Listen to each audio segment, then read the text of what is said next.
Hello guys, हमारे इस channel पर एक बार पुनः आपका हार्दिक स्वागत है। इस वीडियो के अंतर्गत हम आपको प्री बोर्ड परीक्षा 2020-21 कक्षा 10th और सामाजिक विज्ञान विषय के क्वेश्चंस के आंसर बताने जा रहे हैं। तो चलिए, यहाँ पर पहला प्रश्न इस प्रकार था जिसमें वस्तुनिष्ठ प्रश्न है, और वस्तुनिष्ठ प्रश्न में पहला प्रश्न है सही विकल्प चुनिए। और पहला प्रश्न है भारत का 90% रबर उत्पादक राज्य कौन सा है। तो 4 ऑप्शन आपके सामने इस तरह से दिए गए हैं और इसमें से राइट आंसर है केरल।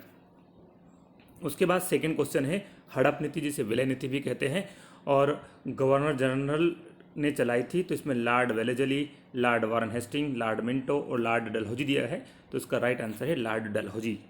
इसने सतारा और झांसी जैसे राज्यों को हड़प नीति या विलय नीति के तहत अंग्रेज शासन के अंदर विलय कर लिया था। उसके बाद चलते हैं जलियांवाला बाग कहाँ है। तो हमारे सामने 4 ऑप्शन इस तरह से हैं, लेकिन इसका राइट आंसर है अमृतसर। और ये 13 अप्रैल 1919 को जलियांवाला बाग हत्याकांड घटना हुई थी और जिसे जनरल डायर ने अंजाम दिया था। चलिए आगे की ओर चलते हैं। नागरिकों के मूल अधिकारों का रक्षक कौन है। तो नागरिकों के मूल अधिकारों का जो रक्षक है वो होता है सर्वोच्च न्यायालय, लेकिन सर्वोच्च न्यायालय आपको यहाँ नहीं मिल रहा है, और सर्वोच्च न्यायालय आता है न्यायपालिका के अंतर्गत। राइट आंसर इसका न्यायपालिका है। उसके बाद अगला क्वेश्चन इस तरह से है जिसमें लिखा है निम्न में से कौन सा भारत में जनसंख्या विस्फोट का कारण है। तो 4 ऑप्शन हमारे सामने दिए हैं, लेकिन सबसे सूटेबल आंसर है शिक्षा का अभाव है जो जनसंख्या विस्फोट का कारण है। अगले क्वेश्चन की ओर चलते हैं। अगला क्वेश्चन है, यहाँ पर लिखा है रिक्त स्थानों की पूर्ति कीजिए, जिसमें लिखा है उग्र राष्ट्रवाद के जनक थे। तो भाई उग्र राष्ट्रवाद के जो जनक थे वो बाल गंगाधर तिलक थे। बाल गंगाधर तिलक इसका राइट आंसर है। उसके बाद में देखिए नेक्स्ट क्वेश्चन आता है भारत में मताधिकार की आयु वर्ष है। तो 18 वर्ष है। उसके बाद नेक्स्ट क्वेश्चन हमारा आता है प्राचीन काल में भारत को कहा जाता था।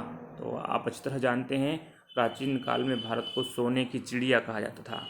आप लिख देंगे आर्थिक विकास एक प्रक्रिया है। तो आर्थिक विकास जो एक प्रक्रिया है निरंतर, सतत या अविरत चलने वाली प्रक्रिया है। क्या लिखेंगे? निरंतर, सतत या अविरत एक ही बात होता है, यानी कि कंटिन्यूअस। और उसके बाद चलते हैं दूसरा अगला क्वेश्चन है दूरसंचार के माध्यम से वस्तुओं का क्रय विक्रय करना क्या कहलाता है? Telemarketing. क्या होता है? Telemarketing. चलो इस तरह से आपको लिखना है टेली मार्केटिंग। उसके बाद चलते हैं अगले क्वेश्चन की ओर, जिसमें पूछा गया है जो है एक शब्द और एक वाक्य से संबंधित है।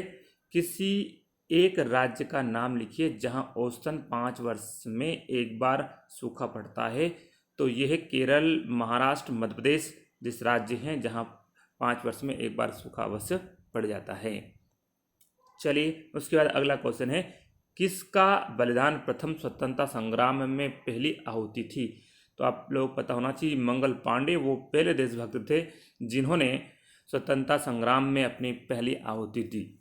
ठीक है। उसके बाद में भारत में बेरोजगारी के कितने प्रकार है। तो भाई भारत में बेरोजगारी के 2 प्रकार है। एक तो है ग्रामीण बेरोजगारी और दूसरी है शहरी बेरोजगारी। ये अब 2 ऑप्शन इसमें लिखना है। और उसके बाद में चलते हैं राष्ट्रीय आय की गणना में एक वस्तु का मूल्य कितनी बार गिना जाता है? 1 बार। चलिए कभी भी पुनरावृत्ति नहीं होना चाहिए, इसलिए एक वस्तु का मूल्य एक ही बार गिना जाता है। सूचना का अधिकार भारत सरकार के द्वारा किस वर्ष चलाया गया था? तो ये 2005 में चलाया गया था। सूचना के अधिकार के तहत सूचना का जो अधिकार था वो 2005 में बनाया गया था। अगला प्रश्न आता है सही जोड़ी बनाइए। तो सही जोड़ी बनाइए तो उसमें हमारे पास पहला ऑप्शन है भू शिखर सम्मेलन। तो ये पहला भू शिखर सम्मेलन रियो डी जेनेरो में हुआ था। उसके बाद में तात्या टोपे को फांसी तो ये दी थी 1859 में। उसके बाद लोकसभा सदस्य संख्या होती है तो 545 होती है। और जीवन स्तर में वृद्धि प्रति व्यक्ति आय में वृद्धि का सूचक है। उसके बाद में उपभोक्ता सुरक्षा अधिनियम जो 1986 में पारित हुआ था। आइए अगले क्वेश्चन की ओर चलते हैं। तो अगला क्वेश्चन सत्य असत्य पर आधारित है, जो इस प्रकार से है, भूकंप, बाढ़ एवं सूखा प्राकृतिक आपदाएं हैं, तो बिल्कुल सत्य है। और उसके बाद लोकसभा एक स्थायी सदन है, तो ये अस्थायी सदन नहीं होता, ये इसे भंग किया जा सकता है, इसलिए स्थायी नहीं होता। स्थायी सदन होता है राज्यसभा, इसलिए यहाँ पर ये क्या होगा, असत्य होगा। और भारत में बेरोजगारी की संख्या कम हो रही है, तो ये भी असत्य है, बेरोजगारी की संख्या लगातार जनसंख्या वृद्धि के कारण बढ़ रही है। और दूसरा है अगला, दूसरी स्तर पर अगला क्वेश्चन है, धातु मुद्रा की कठिनाइयों के कारण कागजी मुद्रा का विकास हुआ, तो बिल्कुल सत्य है। और प्रत्येक व्यक्ति एक उपभोक्ता होता है, बिल्कुल सत्य है, क्योंकि जो उत्पादक होते हैं वो भी कहीं ना कहीं एक दूसरी वस्तु के लिए उपभोग का कार्य करते हैं, इसलिए उपभोक्ता होते हैं। इसके अतिरिक्त इस चैप्टर में अन्य प्रश्न इस प्रकार से दिए गए थे। यहाँ पर 2-2 अंक वाले प्रश्न हैं, उसके बाद में जो है 3-3 अंक वाले प्रश्न भी दिए गए हैं, जिन्हें आप अच्छी तरह देख लेंगे। वैसे तो आप को जो आंसर्स लिखना है वो ओपन बुक सिस्टम के आधार पर लिखना है, लेकिन आगामी वर्ष के विद्यार्थियों के लिए भी ये वीडियो महत्वपूर्ण रहेगा, क्योंकि उनके लिए ये मार्गदर्शक का कार्य करेगा।